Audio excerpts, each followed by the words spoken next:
오늘 이 자리에 함께하신 모든 분들께 깊은 감사와 합장을 올립니다. 요즘 세상을 보면 참으로 시끄럽습니다. 소셜미디어에는 자신을 드러내려는 사람들로 가득하고 누구나 자기 목소리를 크게 내려 애쓰는 모습을 봅니다. 강해 보이려고 큰 소리치고 힘이 있는 것처럼 과시하고 남들보다 우위에 서려고 안간힘을 쓰는 그런 모습들 말입니다.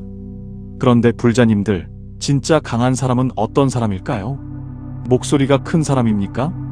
남을 함부로 대하는 사람입니까? 자신의 힘을 과시하는 사람입니까? 아닙니다. 진정으로 강한 사람은 조용합니다. 깊은 산속 고목나무처럼 태풍이 불어도 꿋꿋이 서 있지만 소리내지 않는 바위처럼 조용하지만 흔들리지 않는 그런 힘을 가진 사람입니다. 혹시 불자님들께서도 이런 경험 있지 않으십니까? 직장에서, 가정에서, 사회에서 누군가에게 부당한 대우를 받을 때 화가 치밀어 오르지만 참아야 하는 그 순간들 말입니다. 감정이 폭발할 것 같은데 억지로 눌러 담아야 하고 마음속으로는 온갖 말들이 솟구치는데 입을 다물어야 하는 그 답답함을 느껴보셨을 것입니다. 그럴 때 우리는 생각합니다. 나는 왜 이렇게 약한가? 왜 당당하게 맞서지 못하는가? 왜 말 한마디 제대로 못하고 참기만 하는가 하고 자책하기도 합니다. 하지만 법우님들, 그것은 약함이 아닙니다. 그것은 이미 강함으로 가는 길 위에 서 있는 것입니다. 오늘 이 시간 부처님의 가르침을 통해 진정으로 조용히 강해지는 법, 소란스럽지 않으면서도 흔들리지 않는 내면의 힘을 기르는 법을 함께 살펴보고자 합니다. 부처님께서는 이미 2500년 전에 이 길을 다 걸어가셨고 그 방법을 우리에게 남겨주셨습니다. 화를 내지 않으면서도 강한 사람, 목소리를 높이지 않으면서도 존중받는 사람, 싸우지 않으면서도 이기는 사람이 되는 그 비밀을 말입니다. 여러분이 이 영상을 끝까지 들으신다면 오늘부터 세상을 대하는 여러분의 자세가 달라질 것입니다. 더 이상 남의 말에 흔들리지 않고 부당한 상황 앞에서도 중심을 잃지 않으며 조용하지만 누구도 함부로 할 수 없는 그런 존재감을 갖게 되실 것입니다. 4가지 부처님의 가르침을 통해 진정한 강함의 의미를 깨달아 가시길 바랍니다. 함께 시작해 보겠습니다. 첫 번째로 말씀드리고 싶은 것은 진정한 강함은 반응하지 않는 데서 시작된다는 것입니다. 보살님들, 우리가 살아가면서 만나는 가장 큰 도전은 무엇일까요? 어려운 일을 해내는 것입니까? 큰 성공을 이루는 것입니까? 아닙니다. 가장 큰 도전은 바로 자극에 반응하지 않는 것입니다. 누군가 우리를 비난할 때, 무시할 때, 부당하게 대할 때 우리 안에서는 즉각적인 반응이 일어납니다. 화가 치밀고 맞서고 싶고 반박하고 싶고 그 사람에게 똑같이 돌려주고 싶은 마음이 솟구칩니다. 이것은 지극히 자연스러운 인간의 본능입니다. 하지만 법우님들, 이 본능적 반응이 바로 우리를 약하게 만드는 것입니다. 부처님께서는 법구경에서 이렇게 말씀하셨습니다. 그는 나를 욕했다. 그는 나를 때렸다. 그는 나를 이겼다. 그는 내 것을 빼앗았다. 이렇게 생각하는 사람의 마음속에서는 원한이 결코 사라지지 않는다. 그는 나를 욕했다. 그는 나를 때렸다. 그는 나를 이겼다. 그는 내 것을 빼앗았다. 이렇게 생각하지 않는 사람의 마음속에서는 원한이 사라진다. 원한으로 풀리지 않고 오직 원한 없음으로만 풀린다. 이것이 영원한 진리이다. 법구경의 이 말씀을 깊이 새겨들어야 합니다. 불자님들, 누군가 여러분에게 화살을 쏘았다고 생각해 보십시오. 그 화살이 여러분의 몸에 박혔습니다. 아픕니다. 이때 여러분이 할 수 있는 일이 2가지 있습니다. 하나는 그 화살을 쏜 사람을 찾아가서 똑같이 화살을 쏘는 것입니다. 보복하는 것이죠. 또 하나는 내 몸에 박힌 화살을 조용히 빼내고 상처를 치료하는 것입니다. 대부분의 사람들은 첫 번째를 선택합니다. 당한 만큼 돌려주려 합니다. 하지만 그렇게 하면 어떻게 됩니까? 상대방도 또 화살을 쏘고 여러분도 또 쏘고 끝없는 화살 싸움이 계속됩니다. 그 과정에서 여러분의 상처는 더 깊어지고 마음은 더 병들어갑니다. 진정으로 강한 사람은 2번째를 선택합니다. 상대방이 쏜 화살에 반응하지 않고 내 상처를 먼저 돌봅니다. 이것이 바로 반응하지 않는 힘입니다. 조주선사의 어록에 이런 일화가 있습니다. 어느 날 한 수행자가 조주선사를 찾아와 물었습니다. 스님, 개에게도 불성이 있습니까? 조주선사는 짧게 대답했습니다. 무 없다는 뜻입니다. 그런데 이 무라는 대답이 선종 1700공안 중 첫 번째 공안이 되었습니다. 왜 그럴까요? 조주선사는 개에게 불성이 있느냐는 질문에 긴 설명으로 반응하지 않았습니다. 논쟁하지 않았습니다. 설득하려 하지 않았습니다. 그저 무라는 한 글자로 모든 것을 담았습니다. 이것이 반응하지 않는 힘입니다. 말을 아끼고 에너지를 낭비하지 않으며 불필요한 논쟁에 휘말리지 않는 것입니다. 법우님들, 실제 삶에서 이것을 어떻게 적용할 수 있을까요? 예를 들어 직장에서 동료가 여러분을 비난하는 말을 했다고 해봅시다. 회의 시간에 여러분의 아이디어를 무시하거나 여러분이 한 일에 대해 폄하하는 발언을 한 것입니다. 그 순간 여러분의 가슴 속에서는 불이 붙습니다. 당장 따져 묻고 싶고 반박하고 싶고 그 사람의 잘못을 지적하고 싶습니다. 하지만 잠깐 멈추십시오. 숨을 깊게 들이쉬고 내쉬십시오. 한 번, 두 번, 세 번. 그리고 이렇게 생각해 보십시오. 저 사람의 말이 나를 규정하는가? 저 사람의 평가가 내 가치를 결정하는가? 내가 반응한다고 해서 상황이 나아지는가? 대부분의 경우 답은 아니오입니다. 그렇다면 반응할 필요가 없습니다. 조용히 자리에 앉아서 감정이 지나가도록 내버려 두십시오. 파도가 밀려왔다가 빠지듯이 감정도 밀려왔다가 빠집니다. 여러분이 그 감정을 붙들고 있지 않는 한 말입니다. 이것이 첫 번째 수행법입니다. 자극이 왔을 때 즉각 반응하지 말고 3번의 깊은 호흡을 하십시오. 들숨에 마음 챙김하고 날숨에 내려놓으십시오. 이 간단한 수행만으로도 여러분은 80% 이상의 불필요한 갈등에서 벗어날 수 있습니다. 또 다른 예를 들어보겠습니다. 가족 간의 갈등입니다. 배우자나 자녀 혹은 부모님께서 여러분에게 상처되는 말을 했다고 생각해 봅시다. 그 말 한마디가 가슴에 비수처럼 꽂힙니다. 화가 나고 억울합니다. 이때 대부분의 사람들은 즉시 말대답을 하거나 똑같이 상처 주는 말을 돌려줍니다. 그러면 어떻게 됩니까? 말다툼이 됩니다. 목소리가 커집니다. 서로에게 더 깊은 상처를 주고받습니다. 그리고 나중에는 무엇 때문에 싸웠는지도 잊어버리고 그저 감정만 남습니다. 원망과 서운함과 분노만 남는 것입니다. 하지만 진정으로 강한 사람은 다릅니다. 상처되는 말을 들었을 때 침묵합니다. 도망가는 것이 아닙니다. 회피하는 것도 아닙니다. 그저 그 순간 반응하지 않기로 선택하는 것입니다. 방으로 들어가 조용히 앉아서 자신의 감정을 관찰합니다. 아, 지금 내가 화가 났구나. 아, 지금 내가 상처받았구나. 이렇게 알아차리는 것입니다. 그리고 그 감정을 비난하지도 억누르지도 않고 그저 있는 그대로 바라봅니다. 구름이 하늘을 지나가듯이 감정이 마음을 지나가도록 놔둡니다. 그러면 신기하게도 그 감정이 힘을 잃습니다. 1시간 후 혹은 하루 후에 다시 대화할 수 있습니다. 그때는 감정이 아닌 이성으로, 분노가 아닌 이해로 대화할 수 있게 됩니다. 부처님께서는 이것을 사념처 수행이라고 가르치셨습니다. 몸과 감정과 마음과 현상을 있는 그대로 관찰하는 수행법입니다. 특히 감정을 관찰하는 수수념처가 중요합니다. 화가 났을 때 화에 휩쓸리지 않고 아, 지금 화가 일어나는구나 하고 알아차리는 것입니다. 이 알아차림이 바로 반응하지 않는 힘의 근원입니다. 보살님들, 이 첫 번째 가르침을 오늘부터 실천해 보십시오. 누군가 여러분을 자극할 때 즉시 반응하지 마십시오. 3번 숨 쉬십시오. 여러분의 감정을 알아차리십시오. 그리고 선택하십시오. 이 상황에 반응하는 것이 정말 필요한가, 아니면 그냥 지나가도록 놔두는 것이 현명한가를 말입니다. 대부분의 경우 놔두는 것이 답입니다. 이것이 조용히 강해지는 첫 번째 방법입니다. 반응하지 않는 연습을 하십시오. 그러면 여러분은 점점 더 강해질 것입니다. 두 번째로 말씀드리고 싶은 것은 진정한 강함은 자신을 낮추는 데서 나온다는 것입니다. 법우님들, 이것은 매우 역설적으로 들릴 수 있습니다.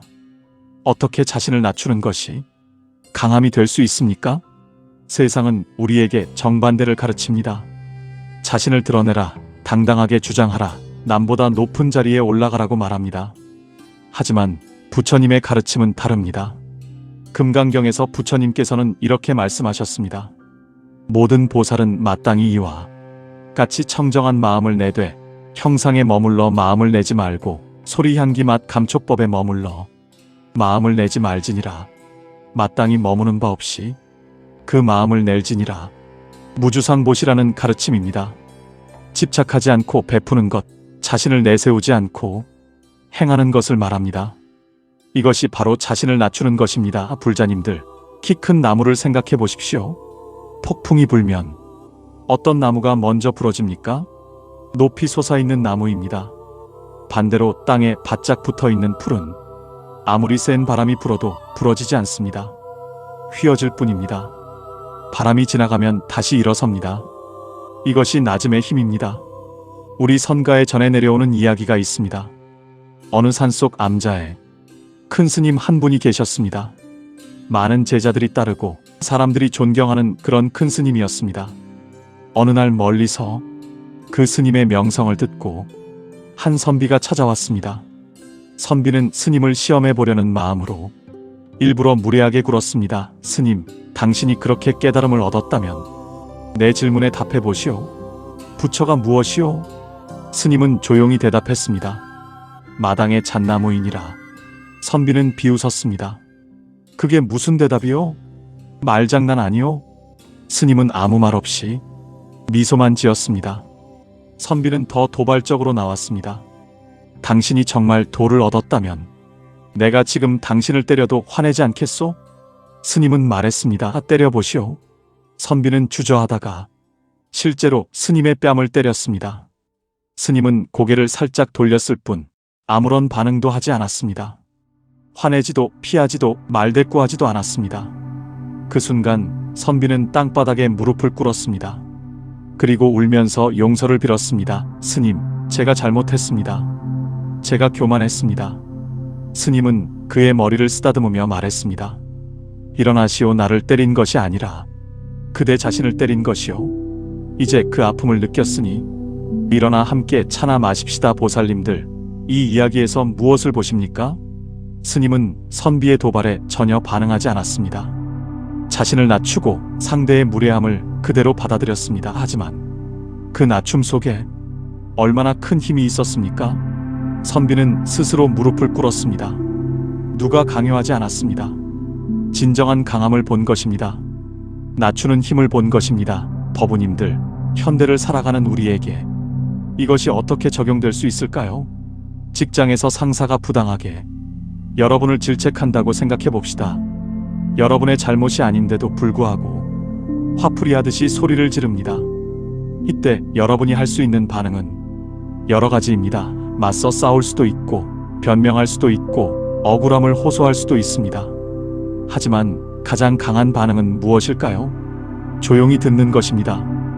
고개를 숙이고 알겠습니다 하고 대답하는 것입니다. 이것이 약한 것처럼 보입니까? 아닙니다. 이것이야말로 가장 강한 것입니다. 왜 그럴까요? 여러분이 맞서 싸우면 상사는 더 화를 냅니다. 권위에 도전받았다고 느끼기 때문입니다. 여러분이 변명하면 더 많은 비난이 쏟아집니다. 핑계댄다고 생각하기 때문입니다. 하지만 여러분이 조용히 받아들이면 어떻게 됩니까? 상사는 더 이상 화낼 대상이 없어집니다. 혼자 소리 지르다가 멈춥니다. 그리고 나중에 혼자 있을 때 생각합니다. 내가 너무했구나. 저 사람에게 미안하구나. 이렇게 자신을 낮추는 것이 결국은 상대방의 마음을 변화시킵니다. 부처님께서 말씀하신 자비의 힘입니다. 또 다른 상황을 생각해 봅시다. 누군가와 논쟁을 하고 있습니다. 여러분의 의견과 상대방의 의견이 다릅니다. 서로 자기가 옳다고 주장합니다. 목소리가 점점 커집니다. 이때 진정으로 강한 사람은 어떻게 할까요? 끝까지 자기 주장을 관철시키려고 할까요? 아닙니다. 적절한 순간에 이렇게 말합니다. 그렇게 생각하실 수도 있겠네요. 제가 미처 생각하지 못한 부분이 있었나 봅니다. 이것이 자신을 낮추는 것입니다. 약한 것이 아닙니다. 상대방에게 공간을 내어주는 것입니다. 그러면 신기하게도 상대방도 태도가 부드러워집니다. 여러분이 한 걸음 물러서니 상대방도 한 걸음 물러서는 것입니다. 그렇게 해서 싸움이 아닌 대화가 됩니다. 유마경에 나오는 이야기입니다. 유마거사가 병이 들었을 때 부처님께서 제자들에게 문병을 가라고 하셨습니다. 하지만 문수보살 외에는 아무도 가려고 하지 않았습니다. 왜 그랬을까요? 유마거사의 변제가 너무 뛰어나서 감히 대적할 수 없었기 때문입니다. 그런데 문수보살은 갔습니다. 유마거사가 물었습니다. 무엇이 병의 근원입니까? 문수보살은 대답했습니다. 중생이 병들었기에 보살도 병드는 것입니다. 이 대답은 자신을 높이지 않고 중생과 자신을 같은 위치에 놓는 겸손함을 보여줍니다. 바로 이 낮춤이 문수보살의 지혜이자 힘이었습니다. 법우님들, 오늘부터 이것을 실천해 보십시오. 누군가와 갈등이 생겼을 때 내가 옳다는 것을 증명하려고 애쓰지 마십시오. 상대방이 틀렸다는 것을 밝히려고 하지 마십시오. 대신 한 걸음 물러서 보십시오. 상대방의 입장을 이해하려고 노력해 보십시오. 이것이 약함이 아니라 강함입니다. 물이 바위를 뚫는 것처럼 부드러움이 강함을 이기는 것입니다. 노자도 도덕경에서 이렇게 말했습니다. 천하에서 물보다 부드럽고 약한 것이 없지만 견고하고 강한 것을 공격함에 있어서는 물을 능가하는 것이 없다고 말입니다. 이것이 두 번째 가르침입니다. 자신을 낮추십시오. 그러면 역설적으로 여러분은 더 강해질 것입니다. 세 번째로 말씀드리고 싶은 것은 진정한 강함은 고요함에서 나온다는 것입니다. 불자님들, 요즘 세상은 너무나 시끄럽습니다. 사방에서 소음이 들려옵니다. 뉴스는 연일 자극적인 사건들을 보도하고 소셜미디어는 끊임없이 알림을 보내고 사람들은 쉴 새 없이 말을 합니다. 이런 환경에서 우리의 마음도 시끄러워집니다. 생각이 꼬리를 물고 걱정이 걱정을 낳고 불안이 불안을 키웁니다. 마치 바람에 일렁이는 호수 같습니다. 물결이 끊임없이 출렁이니 바닥이 보이지 않습니다. 하지만 법우님들, 진정으로 강한 사람은 이 소란 속에서도 고요함을 유지합니다. 마음의 고요함 말입니다. 좌선경에서 부처님께서는 이렇게 말씀하셨습니다. 선정에 들어 마음이 고요해지면 온갖 선법이 생겨난다. 선정이란 마음이 한 곳에 머물러 흔들리지 않는 상태입니다. 이 고요한 마음 상태에서 진정한 지혜가 나오고 진정한 힘이 나옵니다. 원효대사의 일화가 있습니다. 당나라 유학을 떠났던 원효대사는 어느 날 밤 황량한 벌판에서 묵게 되었습니다. 목이 말라 더듬거리다가 물이 담긴 바가지를 발견하고 벌컥벌컥 마셨습니다. 시원하고 달콤했습니다. 그리고 잠이 들었습니다. 다음 날 아침 눈을 떠보니 어젯밤 물을 마셨던 바가지는 사람의 해골이었고 그 물은 고인 빗물이었습니다. 순간 원효대사는 구역질이 났습니다. 하지만 동시에 깨달았습니다. 어젯밤 그 물은 달콤했는데 지금은 역겹다. 물은 같은 물인데 내 마음이 달라졌을 뿐이다. 일체유심조, 모든 것이 마음이 만드는 것이로구나. 이 깨달음 후에 원효대사는 말했습니다. 마음밖에 따로 법이 없으니 무엇을 구하러 가겠는가. 그리고 당나라 유학을 포기하고 신라로 돌아왔습니다. 보살님들, 이 이야기가 우리에게 주는 교훈은 무엇입니까? 외부 상황이 우리를 흔드는 것이 아니라 우리의 마음이 스스로를 흔드는 것입니다. 고요한 마음을 가지면 어떤 상황에서도 흔들리지 않습니다. 실제 삶에서 이것을 어떻게 적용할 수 있을까요? 예를 들어 여러분이 중요한 결정을 내려야 하는 상황에 놓였다고 생각해 봅시다. 이직을 할 것인가 말 것인가, 투자를 할 것인가 말 것인가, 관계를 정리할 것인가 말 것인가 하는 그런 중요한 결정 말입니다. 이때 대부분의 사람들은 어떻게 합니까? 친구들에게 물어봅니다. 인터넷을 검색합니다. 전문가의 조언을 구합니다. 물론 이런 것들도 도움이 됩니다. 하지만 가장 중요한 것은 무엇입니까? 자기 자신의 내면의 소리를 듣는 것입니다. 그런데 마음이 시끄러우면 이 내면의 소리가 들리지 않습니다. 온갖 생각과 걱정과 두려움이 소리를 지르니 진짜 목소리가 묻혀버리는 것입니다. 그래서 고요함이 필요합니다. 조용히 앉아서 호흡을 관찰하십시오. 들숨과 날숨을 따라가십시오. 처음에는 마음이 원숭이처럼 여기저기 뛰어다닐 것입니다. 괜찮습니다. 그것을 억지로 잡으려 하지 마십시오. 그저 알아차리십시오. 아, 지금 내 마음이 과거로 갔구나. 아, 지금 미래를 걱정하고 있구나. 이렇게 알아차리고 다시 호흡으로 돌아오십시오. 10분, 20분, 30분 매일 이렇게 고요히 앉는 시간을 가지십시오. 처음에는 어색하고 답답할 수 있습니다. 하지만 계속하면 점차 마음이 고요해집니다. 호수의 물결이 잔잔해지듯이 마음의 파동이 멈춥니다. 그러면 바닥이 보입니다. 내 마음의 진짜 모습이 보이고 무엇을 원하는지, 무엇이 옳은지 명확해집니다. 달마대사의 면벽군연 이야기를 아십니까? 달마대사는 소림사에 도착해서 동굴에서 9회 동안 벽을 보고 앉아 있었습니다. 아무 말도 하지 않고 아무것도 하지 않고 그저 고요히 앉아 있었습니다. 사람들은 이해하지 못했습니다. 왜 저렇게 있는가, 무슨 의미가 있는가 하고 의아해했습니다. 하지만 그 고요함 속에서 달마대사는 가장 깊은 깨달음을 얻었습니다. 그리고 그것이 중국 선종의 시작이 되었습니다. 9회까지는 못하더라도 우리도 매일 조금씩 고요함을 연습할 수 있습니다. 아침에 일어나자마자 10분 혹은 잠들기 전 10분 아무것도 하지 않고 그저 앉아있는 시간을 가지십시오. 스마트폰도 보지 말고 텔레비전도 끄고 그 어떤 자극도 차단하고 오직 자신의 호흡과 함께 있으십시오. 이것이 바로 좌선입니다. 참선입니다. 명상입니다. 이름이야. 무엇이든 중요하지 않습니다. 중요한 것은 고요함 속으로 들어가는 것입니다. 법우님들, 또 다른 방법도 있습니다. 걷기 명상입니다. 천천히, 아주 천천히 걸으면서 발바닥의 감각을 느끼는 것입니다. 오른발이 들리는 느낌, 앞으로 나아가는 느낌, 땅에 닿는 느낌, 왼발이 들리는 느낌, 이렇게 하나하나 알아차리며 걷는 것입니다. 이것도 고요함으로 가는 길입니다. 몸은 움직이지만 마음은 고요합니다. 생각에 휩쓸리지 않고 지금 이 순간 이 발걸음에만 집중합니다. 동국대학교 뒤편 북한산 자락에 가면 작은 암자들이 있습니다. 거기서 수행하시는 스님들을 보면 그 얼굴이 참으로 고요합니다. 말은 적게 하시지만 그 존재감이 무겁습니다. 왜 그럴까요? 오랜 수행을 통해 마음의 고요함을 얻었기 때문입니다. 그 고요함이 바로 힘입니다. 아무도 함부로 할 수 없는 그런 힘입니다. 불자님들, 우리는 스님처럼 산속에서 살 수는 없습니다. 직장에 다녀야 하고 가족을 돌봐야 하고 사회생활을 해야 합니다.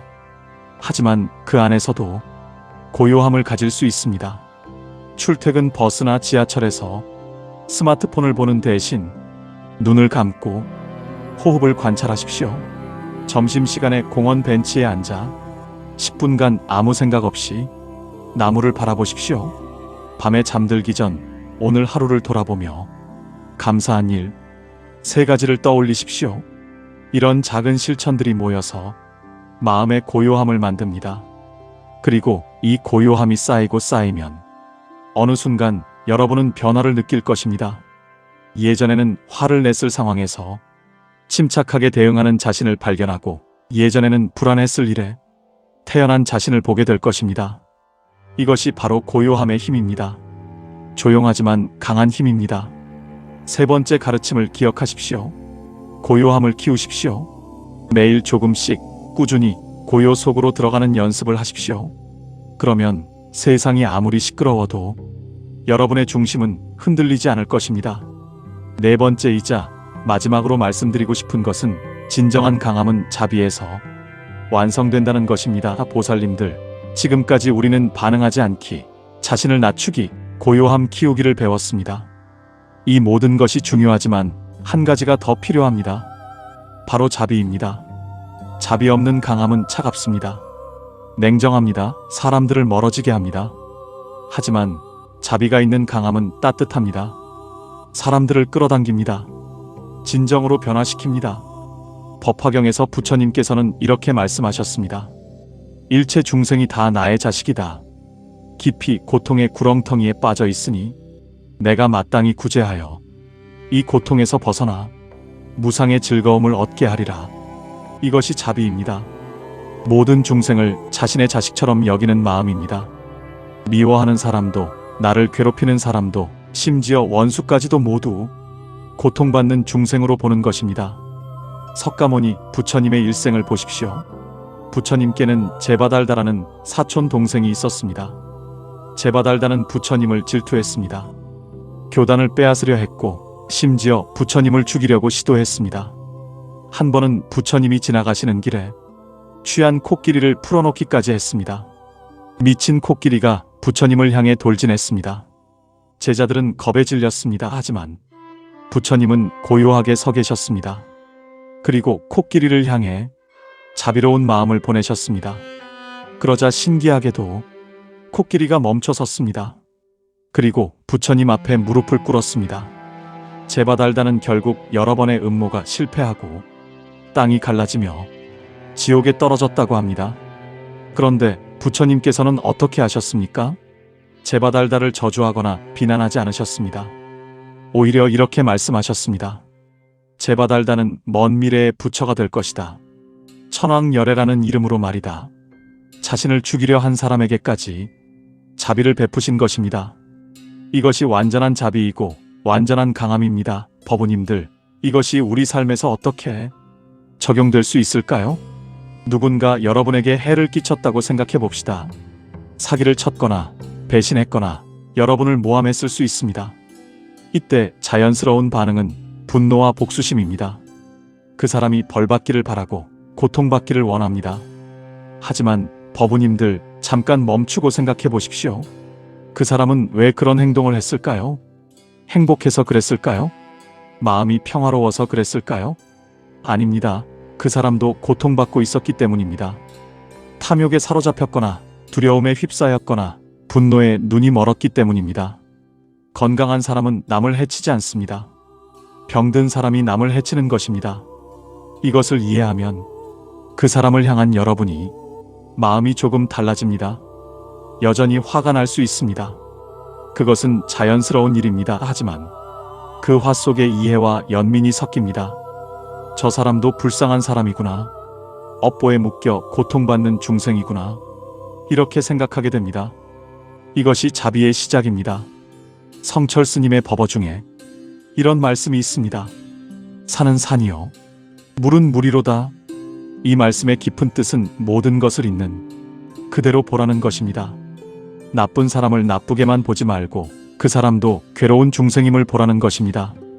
실제로 이것을 실천하려면 어떻게 해야 할까요? 자비 명상이라는 수행법이 있습니다. 조용히 앉아서 자신에게 먼저 자비의 마음을 보냅니다. 내가 행복하기를, 내가 평안하기를, 내가 건강하기를, 내가 편안하기를 이렇게 말하며 자신을 사랑합니다. 그 다음 사랑하는 사람을 떠올립니다.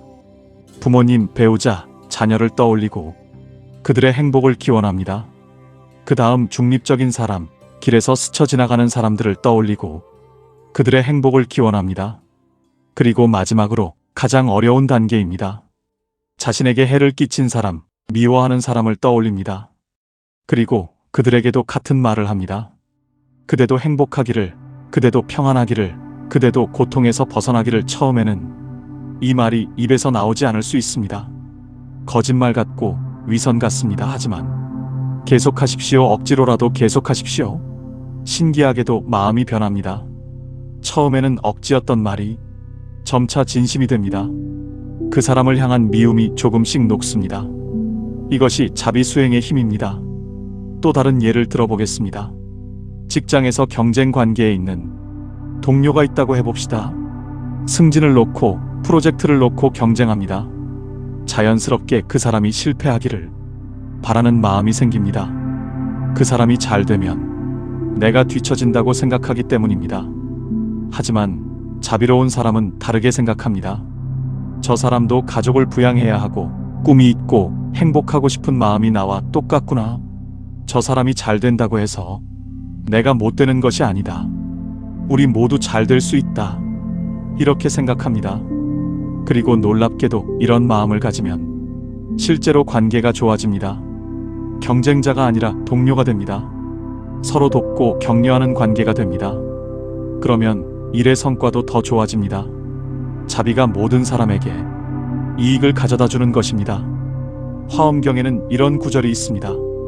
한 티끌 속에 시방세계가 들어있고 일체 시방세계도 또한 그러하다. 이것은 모든 것이 연결되어 있다는 뜻입니다. 내가 남에게 자비를 베푸는 것은 결국 나 자신에게 자비를 베푸는 것입니다. 남을 미워하는 것은 나 자신을 미워하는 것입니다. 이것을 깨닫는 것이 지혜입니다. 보살님들, 마지막으로 이것을 꼭 기억하십시오. 자비는 약함이 아닙니다.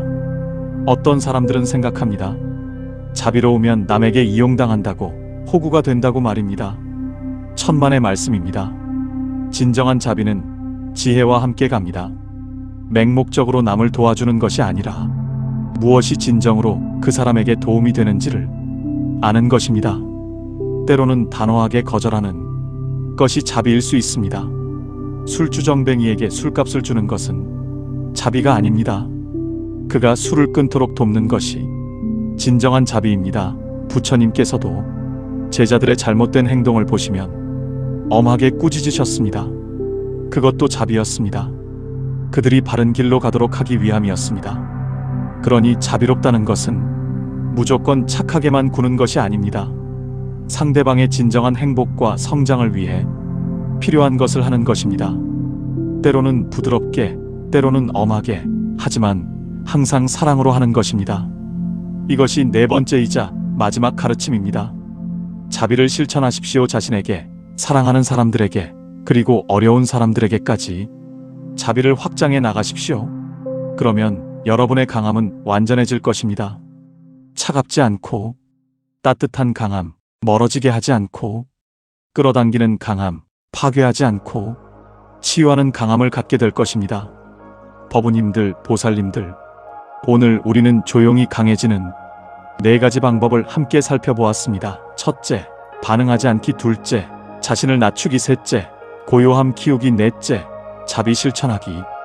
이 4가지가 바로 부처님께서 가르쳐 주신 진정한 힘의 원천입니다.